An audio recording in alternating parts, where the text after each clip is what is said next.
ब्रह्मदत्त द्विवेदी के हत्यारे जीवा को सरेआम मारने वाला था श्री प्रकाश शुक्ला। कहानी 25 साल पुरानी सौगंध की। दुर्दांत शूटर श्री प्रकाश शुक्ला के हाथों संजीव जीवा की हत्या तय थी। जिस तरह उसने ब्रह्मदत्त द्विवेदी को सरेआम मारा था, ठीक उसी तरह उसे मारने का पूरा प्लान तैयार हो चुका था, क्योंकि श्री प्रकाश ने 25 साल पहले उसे मारने की कसम खाई थी। लेकिन इत्तेफाक से वो सौगंध अधूरी रह गई। जिस दौर में बीजेपी के दबंग विधायक ब्रह्मदत्त द्विवेदी की हत्या उसके हाथों हुई थी, उस दौर में श्री प्रकाश शुक्ला पर 5 लाख का इनाम था। संजीव जीवा जैसे छुटभये अपराधी ने जिस तरह ब्रह्मदत्त को सरेआम बेखौफ होकर मारा था, उससे कहीं ज्यादा बेखौफ और दुर्दांत शूटर था श्री प्रकाश शुक्ला। 1997 में जीवा ने ब्रह्मदत्त द्विवेदी को मारा था और 1998 में श्री प्रकाश फर्रुखाबाद पहुंच चुका था जीवा की हत्या के लिए। ब्रह्मदत्त द्विवेदी की हत्या 10 फरवरी 1997 को हुई। तब वो मायावती के समर्थन से बनने जा रही बीजेपी सरकार में मुख्यमंत्री के सबसे प्रबल दावेदार थे।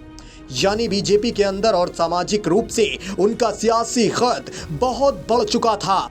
इस दौर में उनकी हत्या की सुपारी लेना किसी भी गैंगस्टर के लिए मौत के मुंह में जाने जैसा था।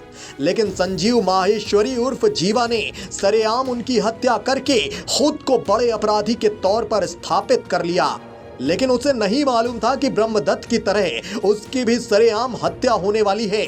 श्री प्रकाश ने ली थी ब्रह्मदत्त का बदला लेने की सौगंध।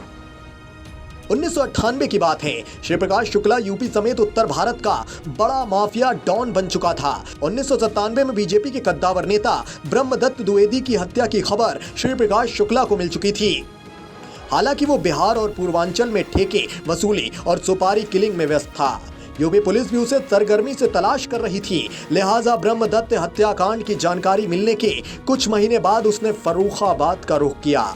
पुलिस सूत्र बताते हैं कि श्री प्रकाश इस हत्याकांड से जुड़े तमाम लोगों की रेकी करने के बाद फर्रुखाबाद पहुंचा था। यानी वो तय कर चुका था जिन लोगों ने ब्रह्मदत्त द्विवेदी की हत्या की है उनसे बदला लेके रहेगा।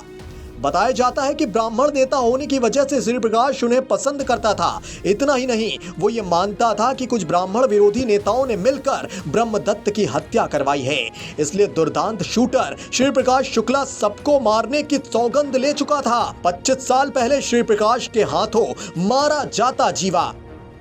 बात है 1998 की। ब्रह्मदत्त द्विवेदी हत्याकांड से जुड़े आरोपियों के बारे में श्री प्रकाश पता कर चुका था। इस हत्या में विजय सिंह, उर्मिला राजपूत समेत कई नाम थे। श्री प्रकाश ने सबके बारे में पता किया और तय किया कि किसे कहां और कैसे मारना है। इसमें सबसे ज्यादा हैरान करने वाला नाम था संजीव माहेश्वरी उर्फ जीवा।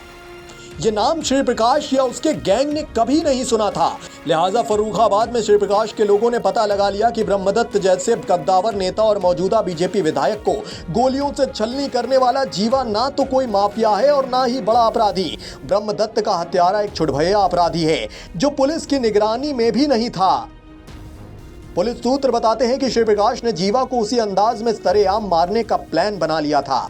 शार्प शूटर श्री प्रकाश का निशाना पक्का और इरादे बेहद खतरनाक हुआ करते थे। उसने जिसको चाहा, जहां चाहा, जैसे चाहा मौत के घाट उतार दिया। पुलिसकर्मी, राजनेता, मंत्री, विधायक, गैंगस्टर सबको AK-47 से कफन पहनाने वाले श्री प्रकाश शुक्ला ने तय कर लिया था कि संजीव जीवा को AK-47 से ही मारा जाएगा। यानी उसे सरेआम छलनी करने का खूनी प्लान तैयार हो चुका था। मुखबिरी ने जीवा को बचाया और श्री प्रकाश को निपटाया।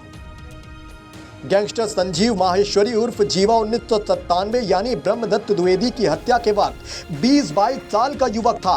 पुलिस सूत्र बताते हैं कि उसने ब्रह्मदत्त जैसे बड़े नेता और विधायक को मारने की सुपारी सिर्फ इसलिए ले ली थी क्योंकि वो खुद अपराध की दुनिया में बहुत जल्द बड़ी शोहरत पाना चाहता था। गुनाहों की दुनिया में एक बात पर सभी जोर देते हैं, 10 अपराध करने से बेहतर है एक बड़ी घटना को अंजाम देकर अपना नाम बड़ा कर लिया जाए। संजीव जीवा ने भी ऐसा ही सोचकर ब्रह्मदत्त द्विवेदी को मौत के घाट उतार दिया था। श्री प्रकाश शुक्ला ने जीवा के बारे में पता करने के बाद अपने लोगों से उसकी तलाश करने को कहा। तब तक पुलिस को भी खबर मिल चुकी थी कि फर्रुखाबाद में दुर्दांत शूटर और STF का मोस्ट वांटेड श्री प्रकाश शुक्ला बड़ी वारदात को अंजाम देने वाला है। एसटीएफ ने फर्रुखाबाद का रुख किया। स्थानीय पुलिस को भी श्री प्रकाश शुक्ला की मौजूदगी की खबर दी। इसके बाद शहर भर में उसके पोस्टर लगने लगे। तब तक श्री प्रकाश को भी भनक लग चुकी थी कि उसकी मुखबिरी की गई है। वो अपनी जान बचाने के लिए फौरन फर्रुखाबाद से निकलने की तैयारी करने लगा। लेकिन गैंगस्टर श्री प्रकाश को एक सुरक्षित रास्ता चाहिए था। ब्रह्मदत्त द्विवेदी के परिवार ने श्री प्रकाश को रोक दिया था। श्री प्रकाश शुक्ला जिस ब्रह्मदत्त द्विवेदी का बदला लेने के लिए फर्रुखाबाद पहुंचा था, वहां उसने द्विवेदी के परिवार से मुलाकात की थी। विश्वसनीय सूत्रों के मुताबिक श्री प्रकाश ने ब्रह्मदत्त के परिवार से पूछा था कि वो संजीव जीवा समेत हत्या के सभी आरोपियों साजिशकर्ताओं से बदला लेना चाहता है। लेकिन ब्रह्मदत्त के परिवार ने ऐसा करने से मना कर दिया था, क्योंकि परिवार का मानना था कि हाई प्रोफाइल हत्याकांड की कानूनी जांच कई स्तर पर चल रही है। ऐसे में किसी गैंगस्टर के जरिए अगर हत्याकांड या उसके साजिश रचने के आरोपियों की हत्या हो जाती है तो केस की दिशा भटक सकती है।